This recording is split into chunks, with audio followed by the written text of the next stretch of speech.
art educators. Jason Polins is going to do a demonstration for us today, and he's got a whole course laid out. And Jason has a lot of courses, so I'm sure you can tell us all about that, Jason, and how folks can access that.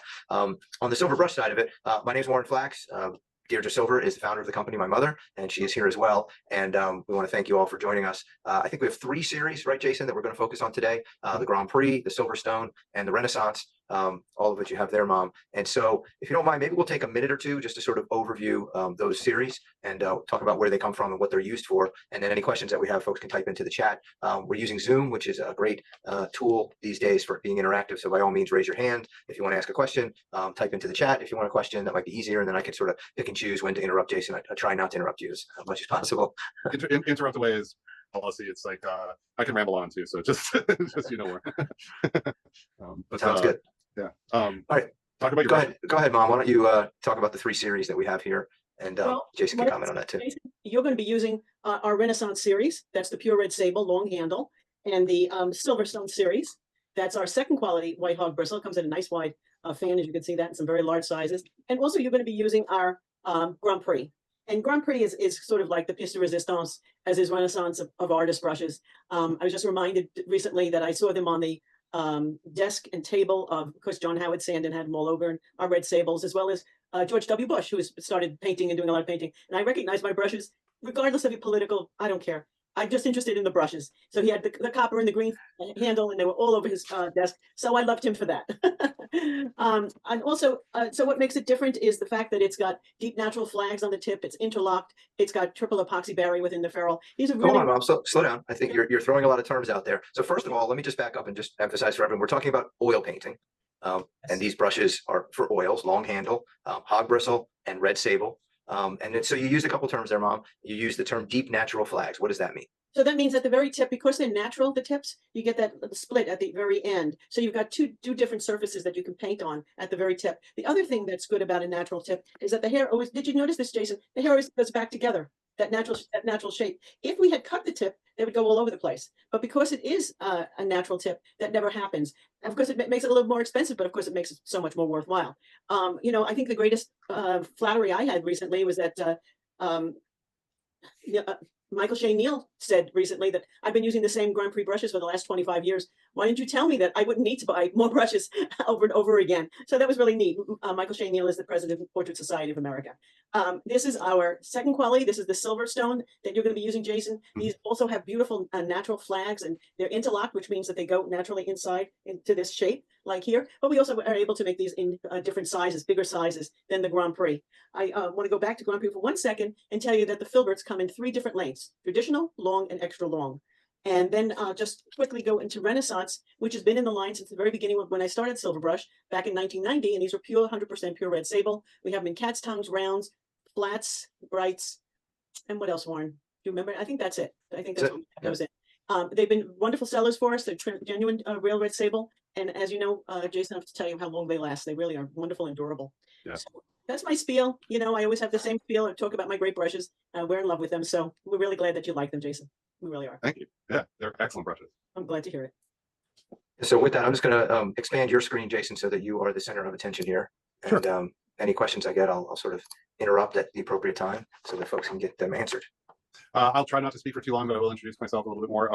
I'm Jason Polins. You guys know me from Instagram. I think I'm looking at my camera. Yes.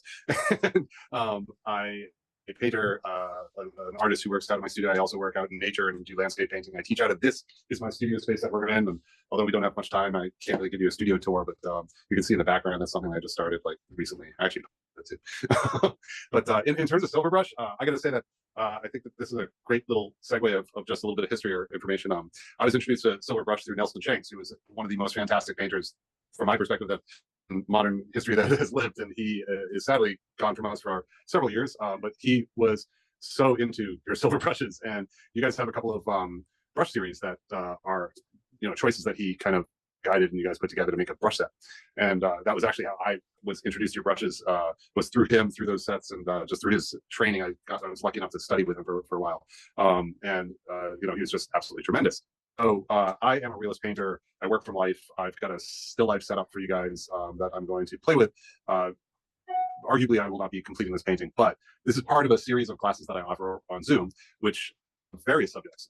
For instance, many of you might know of me through my color mashups that I do on Instagram, and I have a color class that I offer. In fact, I just taught one on Sunday. I also have a class which this moment is based on, which is painting the single subject. So I will be painting a small plaster cast of a hand, and it's set up for us and everything. The light is a little fluctuating, but it's bright enough and good enough. I will be offering that class upcoming. I haven't got it, so I can't really tell you that it's next week or anything, but it's coming up in the next couple of weeks anyway, that I will be offering through Instagram and through a couple of other sources, including my website. And aside from that, there are other classes like materials, or to create panels and stretch canvases and paints just in general, about paints, but that's part of the color class also. Composition, all sorts of stuff that I try and offer through classes over Zoom. And I've been expanding over the past year or so. So stay tuned. If you're into what you see today from both myself and from Silverbrush, absolutely get yourself some Silverbrush brushes. I mean, literally, I also have brushes that I've had for years. And although they don't, everything wears down, but they actually really do hold their form compared to a lot of other brushes. And although they're worn in, I still use them daily, and I also augment and buy new ones when I can and as needed. So I'm going to flip my, with that being said, because time flies, as they say, I am going to reposition my POV. So you can see, just for reference, this plaster cast, it's a hand, and it's a little, for me, it looks like a little bit bright on the camera scene, but what we're seeing is just this plaster cast that is sorry, nothing happened. You can see this plaster cast sitting on a green cloth with that sort of an orangey color behind.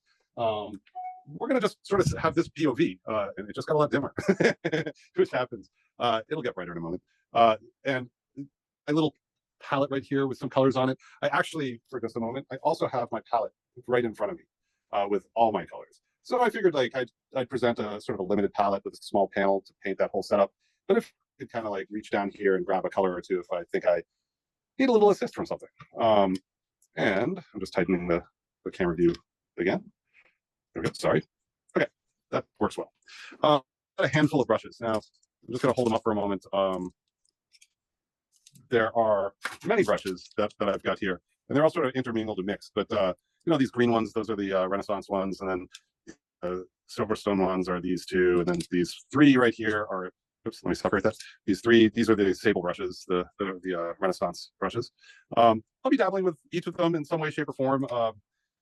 I tend to use brushes in a variety of manners and timings that aren't specific in terms of like, this brush should only be used for this.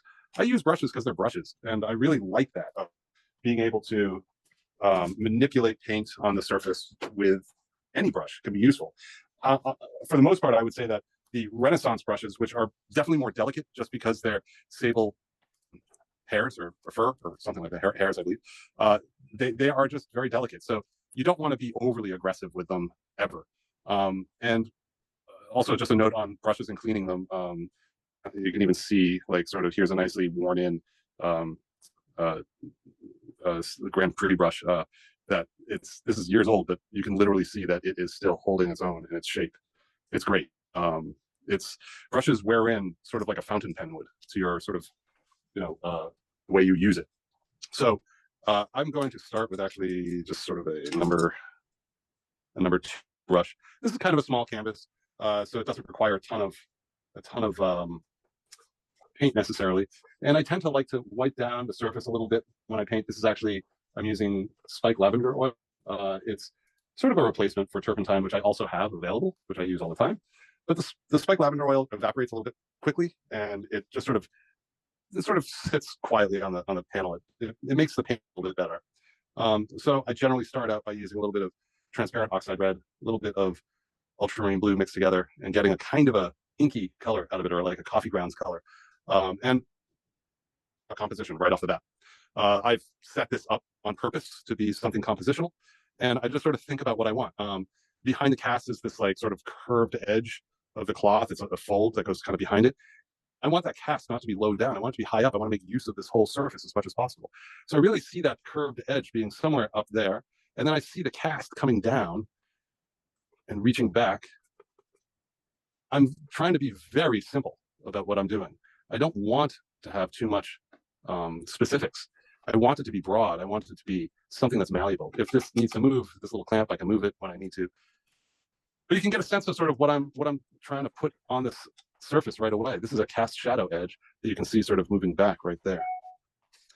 I'm not thinking about individual digits or anything. I'm thinking about the big shape of this. I'm using that curve in the background as a reference, just to give it something that I can consider and how it works. It doesn't even matter if it's in the right place or not. It's or the right angle or the right position, more or less. Like it's basically just to consider stuff. Immediately, I just want to break the drawing down also to think about how I can compose it better, how I can make it a little bit more functional. Just as a big shape. We'll go in a moment, and I'll even play with this with my paper towel, just to get a little ebb and flow out of it that might not exist otherwise. A paper towel is a really great tool that you can fold up and control. And this has got a little bit of turpentine on it right now, and I can use it to help my drawing come out and a little bit of room to see where things can develop. I can understand placements and locate a little bit better as a result. Like that edge, I think, is going to come up a little bit.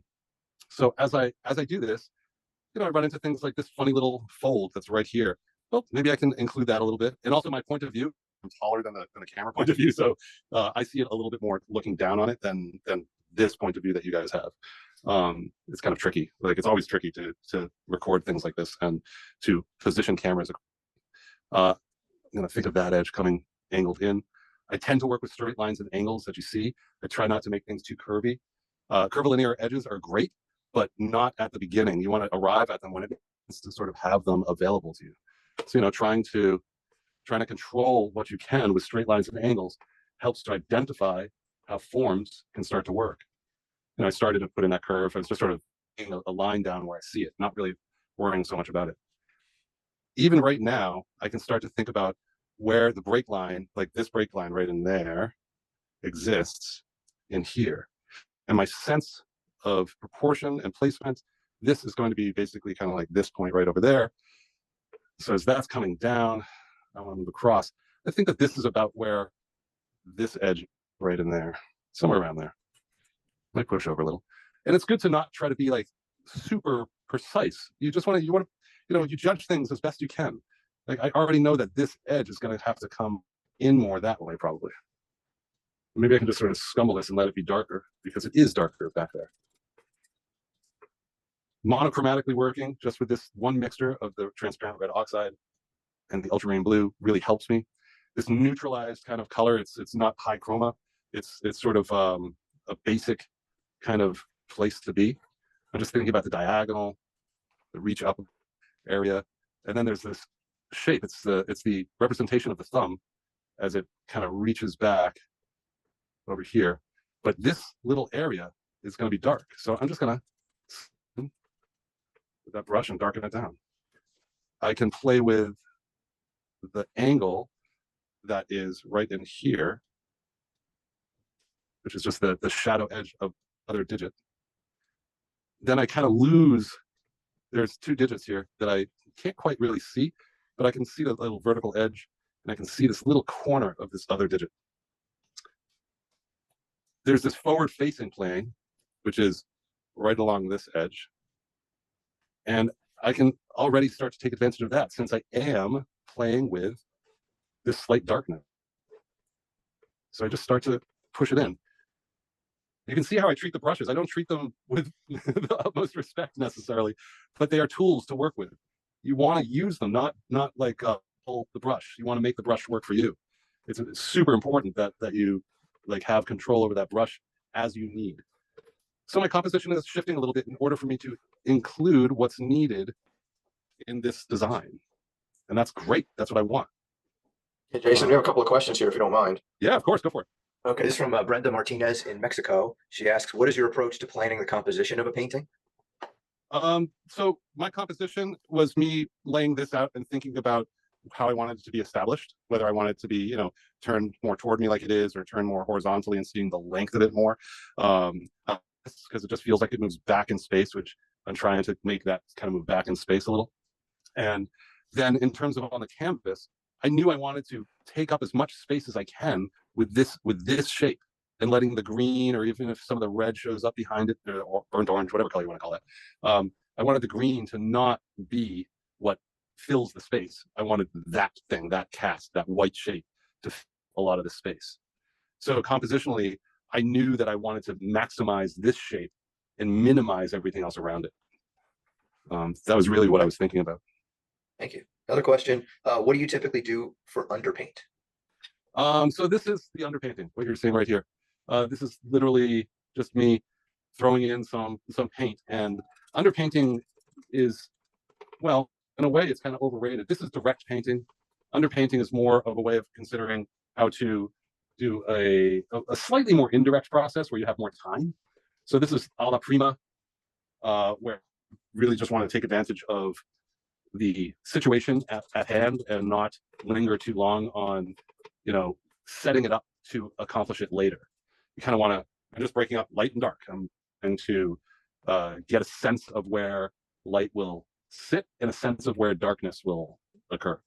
And by doing that as an underpainting, this is more called like a open grisaille. The grisaille is basically a monotone start. And when it's open, you can see some of the panel coming through the gray ground that I had put down a long time ago. This has been drying for months, essentially. So that's the, and then the openness is that there are open areas that represent light, and then the darkness, like here, or even that slightly lighter darkness, represents, darkness. So the underpainting comes the open grisaille process in this instance.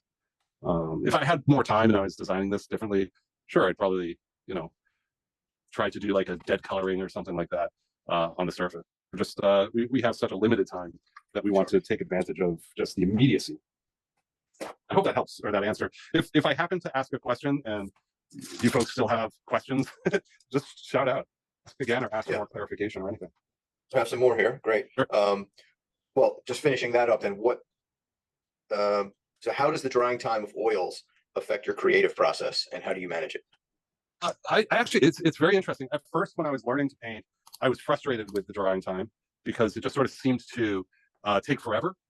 By the way, actually, before I even go forward, I have two blobs of white here. This one is a lead white. It's Kremnitz white. This upper one is titanium white. And the big difference between the two, I just want to point out, is that the Kremnitz white, the lead white, is actually a little bit dimmer of a white, where the titanium is a little bit brighter of a white. So I want to make that clear to everybody. In terms of drying time, I don't think about it too much anymore, but as a student, it used to really confound me. It used to really kind of confuse me in terms of how it works and what to do with it and how to deal with it. Nowadays, I feel very comfortable painting wet into wet, wet over dry, what have you. I just sort of go for it. What I'm trying to do is make a little bit of a light gray right in here with just the same mixture as this, just with white in it. And there we go. Another question from Tanya. Do you use different color grounds depending on plein air versus studio painting? I tend to like a ground overall, but I will sometimes just paint on the white of the primed canvas. I purchase pre-primed linen that I paint on, and I prefer that quite a bit to having to prime. Primer is something that is generally, it's white when you buy pre-primed linen, if it's on the roll or if it's a pre-stretched canvas or something. I'm just testing my brightness to see what it looks like. This looks pretty good. And I generally just try to put like a gray ground on. Landscape painting, I don't know, sometimes I like it to be white and sometimes I want it to be a little bit other. Generally the gray works for me. I have tinted it like warmer or cooler tones, and I would generally mix it. I'd mix a pile of something, try it out, see if I like it, adjust it. And just incidentally, you can see me just starting to lay in some light on the canvas with some areas of light. And I'm just wiping out a tiny bit because I want to preserve some of that spot. And what's happening right now also in this painting is I'm just trying to make it into what would be called a closed grisaille, which generally just represents the sensation of filling in the blank, the blank area. I'm sticking to the cast still. I'm not really like thinking about the green or anything like that you see. And I am being a little bit cautious with what I'm doing, and I'm trying to even sort of draw a little bit differently some of the edges that I have established as I sort of bring things a little bit more together and see how they fit. So there's always an opportunity to, adjust, like pivot a little bit from what is versus what can be or will be. Having some of that latitude is important. Any other questions? Oh yeah, we have some great ones. What advice can you give for creating texture in an oil painting? Texture. I think it depends on what it is. So there isn't like a answer to that really. In general, I would say that there is texture on that plaster cast. The nature of how it was originally created. This is a reproduction of an original sculpture. It's actually so it was Voltaire's hand, and I think before his death he had this done. And so in observing like how that hand looks, the way the light plays off of that form, there's texture that's visible. I would say that you have to work into the idea of texture. It's all, from my perspective, all picture making process goes from the general to the specific. So if you're like, texture is more of a specific, and if you want to design your painting a little bit more consistently, you would keep it general for a while, and then add more specific. You would like break down an area to represent some of those textural sort of, I don't know what the word is, differences or manipulations of sorts. Because texture is like a type of detail, so you can't really start with a detail too easily. You have to make room for detail as you develop something. Like, I'm trying to compress things. Like, this is when you're doing like a demo like this is kind of like a performance in a way. It's not a time for me to really be like, oh, let's investigate and learn, so to speak. Yeah. Although there's some of that going on, but yeah. So this might be a tough one, but Beth Cohen asks, how do the brush marks compare between the Grand Prix and the Bristolon brushes, considering both are stiffer, but one is synthetic and one is natural bristle? Do you use the Bristolon, Jason?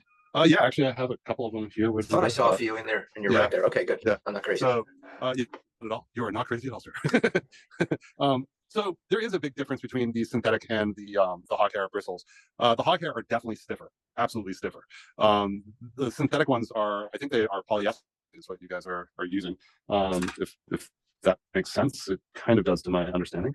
And they give a lot more. So there's sort of a, I don't know, the difference is sort of in that realm of how they act. I think that I kind of like the hog hair more. I like the bounce of the hog hair bristles, which is why even in conversation with you guys at Silverbrush, I be like, oh, the Renaissance and the Jesus, I always forget the name. The Silverstone brushes are sort of my faves, and they sort of, I don't know, they act how I would hope they would act. I have to get used to the synthetic, the artificial brushes a little bit differently, just because they do different things. They act differently, and it's interesting to counter those differences too, because it's fun to experience that. It's fun to like have to think about how the brush works differently based on what it's made from. But I will also say that the Bristolon hold up very for being synthetic. I think that they're a very different brush because of the synthetic property, but they really do kind of last a different way as long as you take care of them. If you don't clean your brushes regularly, you're going to screw your brushes over. They're just going to get totally gummed up. And there might be like things like paint and stuff that congeals on the edge of the handle. I tend to hold them back here so that I'm using the length of the brush. Some people tend to hike up and they're missing out on all that length. So that's kind of, I don't know if that helps as an answer, but it's sort of where my mind is going. That's a good perspective. Totally different topic from Brenda again in Mexico. What is your process for cleaning and maintaining brushes after using them with oil paint? Great question. So I'll clean my brushes in turpentine and get the majority of the paint out of the brush. And then I will proceed to use like soap and water, essentially. There's Fels Naphtha. It's a bar of laundry soap that is super cheap and super wonderful. And you can get it at the supermarket around here anyway. I don't know if it's available south of the border, but it is a great bar of soap, and it is just excellent for washing brushes. Move this down. It's super cheap. You don't need like a $12 canister of the Masters brush cleaner. I used to use that stuff when I was a student, and then I discovered that you don't need to use that. so save some money. I wouldn't use dish soap, like the liquid soap. It doesn't really cut through the paint as well. It cuts through oil, but buyer beware. And also let brushes dry flat. You don't want to let brush standing up. You want to let them dry flat, or you can let them dry this way. Because even though you guys do a tremendous job in the ferrule, thank you. And there's epoxy in there. It's really sturdy. The longer that water sort of is able to seep in there, it's going to start to soften the epoxy and get around the edges. And water is incredible, and gravity is incredible. So we want that's exactly what we tell everybody. So great job, Jason. That's exactly what we tell everyone. Don't store brushes vertical unless they're 100% dry. Because I did notice, of course, you have them vertical, but those are all dry for the exact reason that you just stated. So thank you. It was articulate. I won't even repeat it. Well done. Awesome. I'm glad that we're on the same page. Gold star, Jason. Yeah. Yes, absolutely. Well, yeah, go ahead. Oh, sorry. Just another question. What inspired you to start painting with oils, and what is your favorite part of the oil painting process? What's inspired me to paint with oils? It was actually the first thing I was introduced to. Was oil paints. Back at the tender age of 1 year old. No, I think I was like 9 or 10 or something, and my mom was like, "Hey, use oil or something," because I think she painted in oils. So she was kind of my first inspiration of art. And if she's listening, that's true. You absolutely were. And I did try stuff like in school. They gave us acrylics and what have you. I never really thought acrylics were fun. They dried fast. They just felt like weird. And acrylics nowadays are actually a different paint than they were, and that's to the benefit of acrylics. I mean, I'm not a fan of acrylics, but acrylic there's nothing wrong with it. I guess if you're using it, you're using it. But there are advantages to oil paint: the drying time, the delay of the drying time, the ability to play with the paint and manipulate things together is really wonderful. So if you can stand for the sensation of it being a little bit messy at first, it comes around all of a sudden. I mean, I'm pretty good at keeping the shapes and masses of color separate, trying to make use of. In fact, none of that background color will land on this painting. That's fine. But it's, I can play with it. It's not getting mucked up and kind of all dirty. So just like how you control paint, Mm-hmm. Question from Ava. Greetings from Germany. I'm not experienced in painting with oils. I do mostly watercolor and gouache. In which way does the longer handle help when painting with oils? Oh, it's great. So when you have a long handle, you can see where the brush makes contact so much better. So you can really like pick and choose how that's working. If you're up here, I can't see what it is. And my arm is really that long, by the way. I know.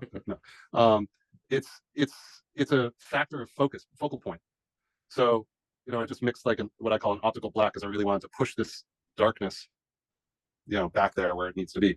But to use this brush right now and to be able to like sort of push into that little area and having my hand way back here on the brush. I mean, sometimes you hold the brush just in the tips of your fingers because you just want to have like a delicate touch. Like it's not that dark, but like, sometimes it just makes sense to like sort of peel out that little dark that's there. I don't know. So the advantage of the length of the brush, any brush that has length is actually begging you to hold it near the end. Very nice. What is the green hue that you are using? Sorry, could you repeat that? What is the green hue that you are using? Right here on the palette. This is Viridian. I put out one green, and it was just Viridian. I think Viridian is a very superior green option.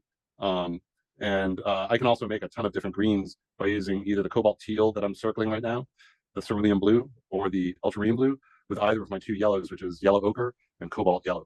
And then I can lighten them with the various whites. So I have a huge amount of color out, even though it's a limited palette. Whereas on my full palette, which is out of view right now, I've got like 33 colors on it. It's kind of silly, but it works really well. Right. Another question: if you had to choose only one brush or set of brushes, I guess like brush line, which one would you choose for its versatility? I actually would probably stick with the Renaissance. The Renaissance. I'd go with the Grand Prix. I think the Hog. I think I'd go with the Grand Prix because I really like. This is one of the longer filbert brushes. Number 3, a long filbert, not the extra long filbert, and it's great. And I think I prefer those longer, like the longer hog hair brushes, because they just have it. It's like the way that you move it around. It's just wonderful. I think that might be kind of where I go with brushes. And in fact, I do own more of the Grand Prix brushes. I'm just seeing some paint on my brush instead of getting it all over my hand. So I would go with that. Just to clarify on the filberts, in the Grand Prix series, everyone, there are 3 different lengths of filbert. So Right. that's what Jason's referring to. He's using the middle of the 3. So there's the filbert, the long filbert, and the extra long filbert.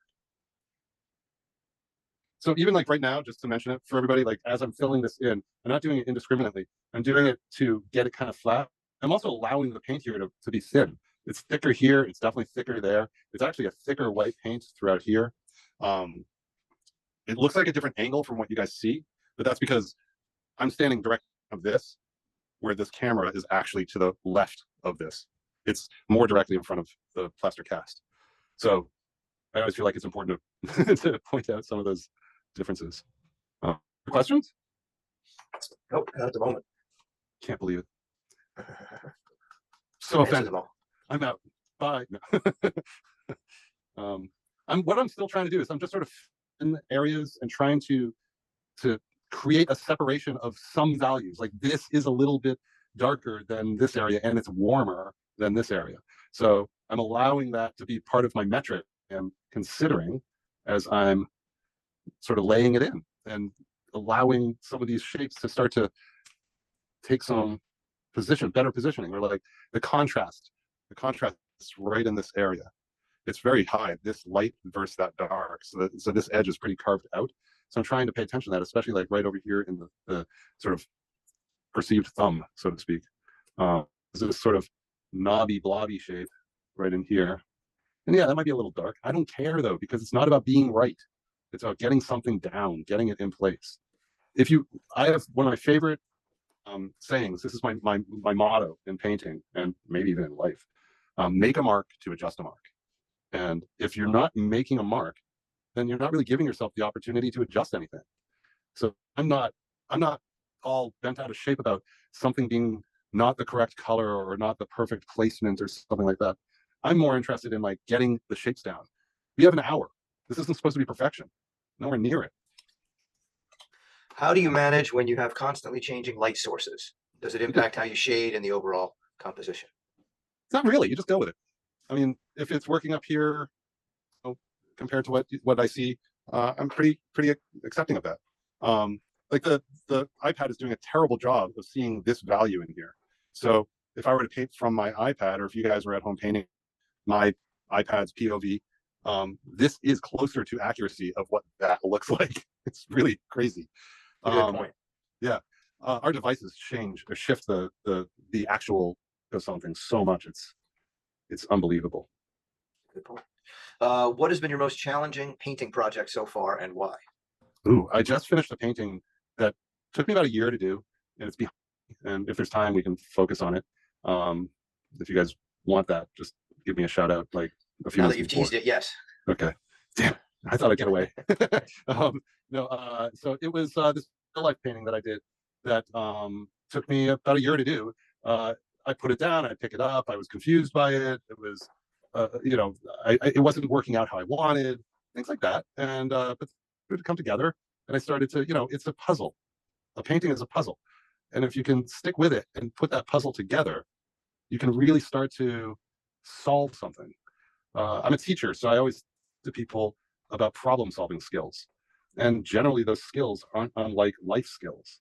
And so put to work your skills that you use in all kinds of situations or painting, like how to get from point A to point B. What are the options at this time of day? What makes the most sense and how to travel? You can think your way through a situation and a myriad of options. And I think it's totally worthwhile to experiment with that. Nice. So we got a question here. I think we can both answer this, Jason and Mom, maybe Sure. if you want to jump in as well. Please talk about differences between the Grand Prix and the Silverstone brushes and how you use them. So why don't you start first, Jason, talk about how you use them differently, then we'll talk about the difference in the construction. Sure. I think I'll revert sort of what I said before. I literally use brushes as I see fit. So I don't think of this number 2, number 3, Grand Prix, long filbert. I don't think of this as being for a specific use.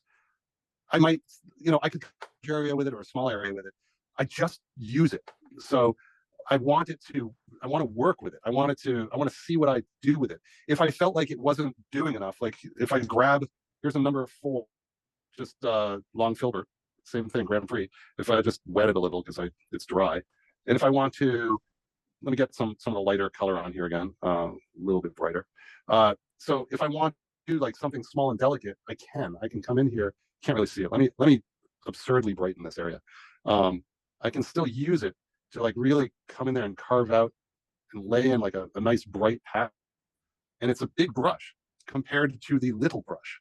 So I'm comfortable making very small marks with a big brush and also very big marks with a small brush.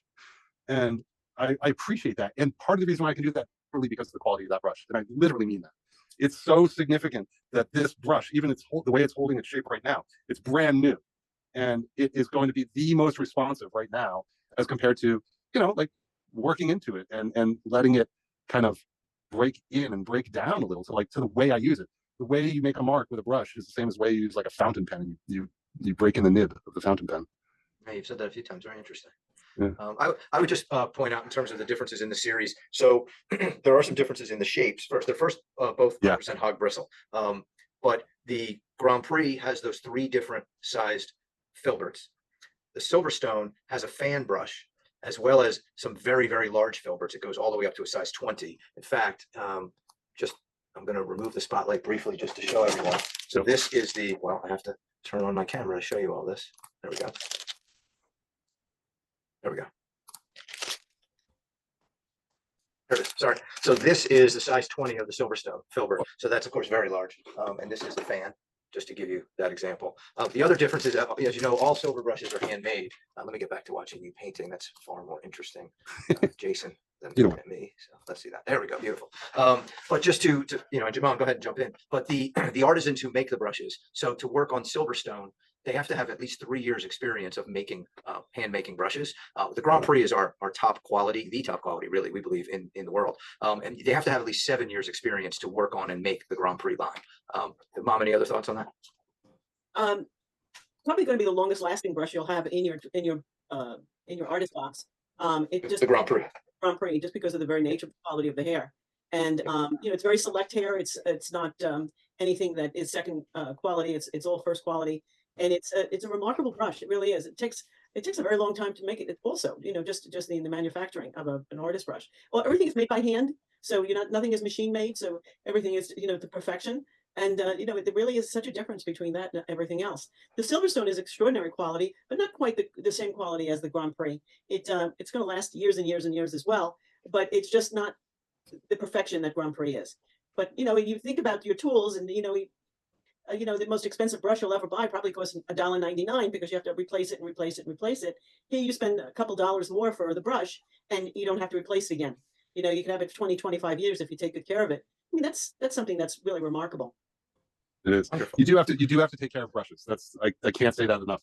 People think that you can wash them days after. No, literally the paint and the brush dries faster than the canvas simply because there's more surface area for the air to affect the oil paint. That's all. And also whatever solvents in your brush is evaporating faster than the oil paint is drying, and that's actually oxidizing things more.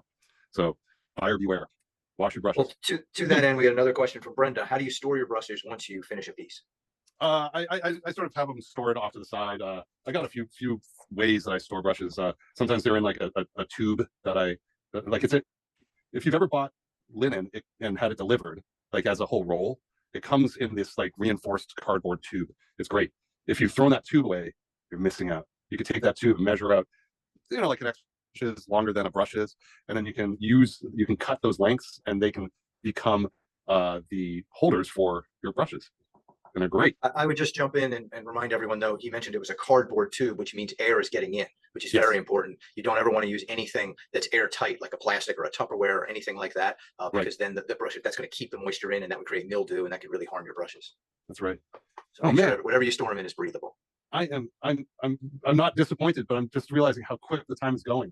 And I want to keep painting for a moment or two. Can we like go an extra moment or two after too, or are you guys okay with that, or is it? I think we can. I just worry about the recording. Sometimes when the Okay. recording is too long, because we promised everyone, of course, we would send them the recording. And if the file gets too large, we've had trouble in the past with that. So if we Sure. could stick to, maybe 5 minutes over or less, Jason. Yeah. I want to get to everyone's questions. I'm sorry. Absolutely. We Keep had a going. great question here from Johnny Thomas. For Jason, does he find more importance in value versus color?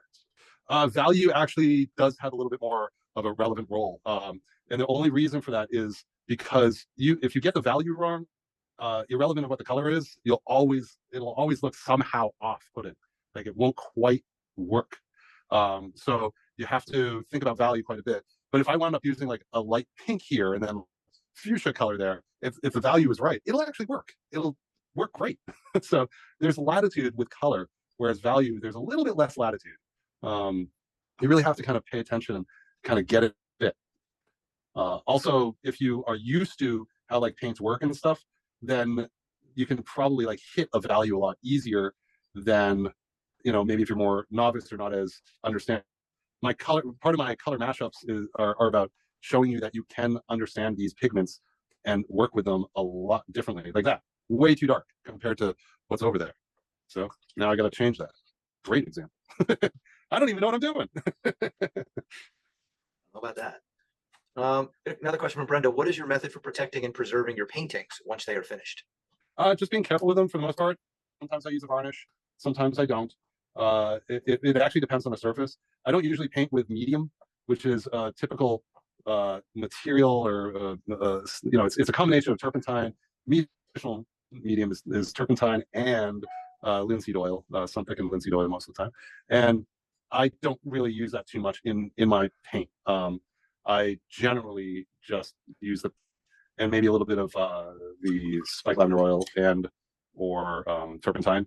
I do use retouch varnish though. So like if a painting is dry and looks sunken in, I will spray it with retouch varnish, not paint it on, but use a little pipette which will disperse it in a little cloud. Yeah. Very nice. Just trying to put in some mid-tone right here. What do we got? Just about 2? Yep. So I will just say that although I didn't get super far on this, I do hope that this has been kind of enjoyable for those that have been sticking around with us. And there's a that I can do. I might keep painting it. I kind of like it. The proportions are actually working out fairly well. I got to play with like the metatarsal areas and some of the transitions, but I also really like the blockiness of it right now. So I will put my brush down and just go over here with the camera to show off my painting. Let's see if I can do this. It's going to be interesting. Okay, I just unplugged it. The wall. Yeah, I'm definitely getting ready for Halloween. Yeah, yeah. Oh, I love it. I definitely enjoy pumpkins quite a bit. Okay, so this painting right here is what I was describing.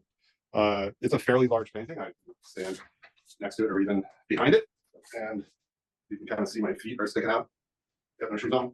But so this was a very long-term painting. It was a difficult one. A lot of sort of realizations and understanding how to better go about painting and getting things to work that I'm interested in. And I'm still tinkering with it a tiny bit. But it is done. That's it in its frame. And it'll reside here until it goes somewhere else. Where we don't know yet. And I can show Thanks off. for sharing. Yeah. This is a painting of a cloud, but the cloud actually looks like Godzilla stepping through the landscape. And so I'm playing with that. And then this set is what I'm painting over here. And I've actually posted this stuff on Instagram. So but you get to see it a little bit and how I'm sort of blocking it in, which is similar to what I was doing back there on the other side of the studio. Awesome. Yeah. Great stuff.